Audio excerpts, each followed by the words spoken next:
Je sors tout juste de ma séance d'escalade. Décidément, ça m'a réussi.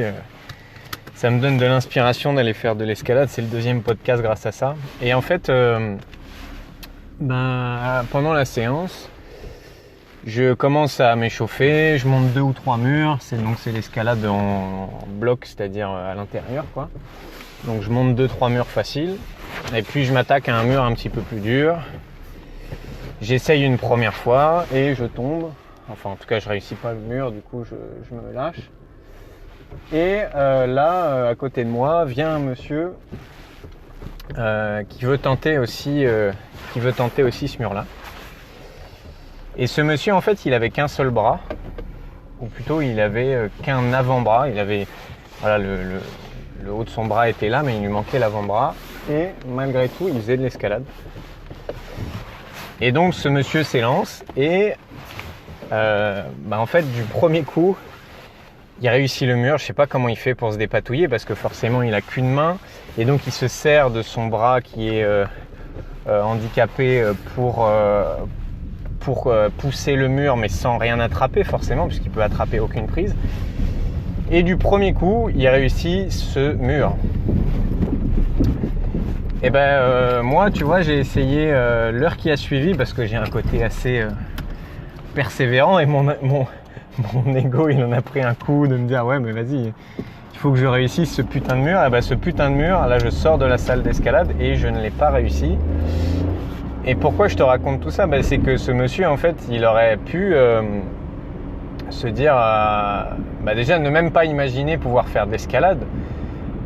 Et en fait, ce monsieur qui a un bras, il fait de l'escalade, donc un sport en plus où les mains, c'est, l'ustensile, un des trucs essentiels pour faire de l'escalade. Mais ce monsieur-là, il a réussi à avoir des performances au-delà de moi qui avait plusieurs mains.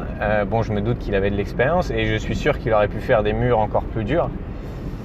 Et si je te dis ça, c'est parce que des fois, on se trouve vraiment des excuses pour non, je peux pas. Ah non, c'est trop dur. Ah non, ça marcherait pour les autres, mais pas pour moi. Ah non, ça fait trop longtemps que je fonctionne comme ça.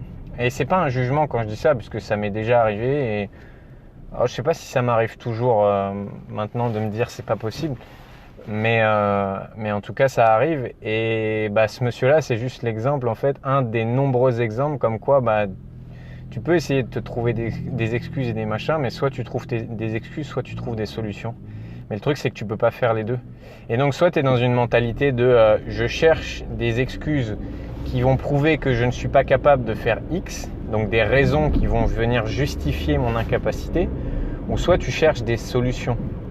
Et ça, c'est vraiment un autre état d'esprit de se dire, ok, la situation actuelle, elle est ce qu'elle est. Peut-être que ça aurait été plus pratique avec une deuxième main. Peut-être que si j'étais plus grand, je pourrais faire ci. Peut-être que si j'étais plus créatif, plus intelligent, plus machin, je pourrais faire ça. Mais c'est partir de la situation de base et c'est chercher des solutions avec ce qui m'a été donné, comment je peux faire pour.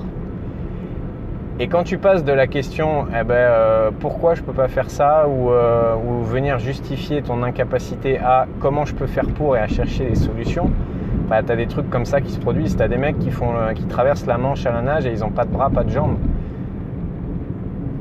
Donc quand j'ai vu ce monsieur, j'ai fait ah ouais, voilà quoi.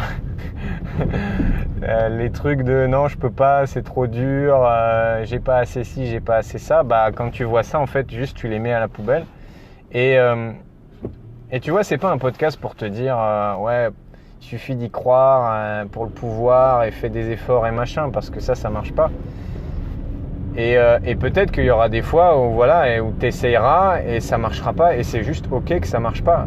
C'est juste cette mentalité de se dire non, il me manque quelque chose, non, ça n'est pas possible, non, c'est trop dur, et de se concentrer sur toutes les raisons qui pourraient faire qu'on pouvait échouer. Moi, tu vois, ça m'est arrivé avant de passer un diplôme il y a quelques années, un diplôme d'accompagnement. Et je voyais le truc sur internet, le site internet, et je voyais les niveaux. Donc tu avais niveau 1, niveau 2, niveau 3, niveau 4, niveau 5. Et moi je me disais, bon allez, on va faire niveau 1 et 2 quoi. Parce que les autres, en plus les noms, c'était des noms vachement pompeux qui font bien. Et je me disais, bon par contre ça sera pas pour moi quoi. Le niveau 4 et le niveau 5, voilà, je m'arrêterai au niveau 3. parce que c'est pas pour moi, parce que ça va être trop dur, parce que c'est vraiment pour les gens qui sont plus intelligents que moi ou je ne sais quoi.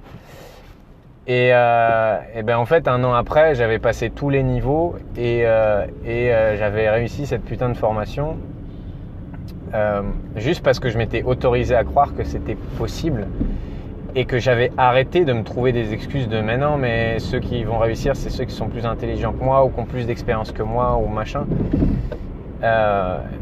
Je me suis autorisé à le croire et peut-être j'aurais pu le rater ce diplôme, mais ce que je veux dire encore une fois, c'est que quand tu t'autorises à croire que c'est possible, bah juste ça le devient. Après il faudra des efforts et ce monsieur, je doute que c'était pas sa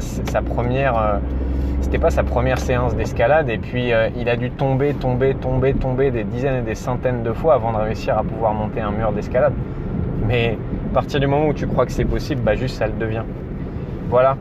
Et ben sur ce, je pense qu'il n'y a pas besoin de conclusion sur le podcast, donc je te laisse et je te souhaite une très bonne journée.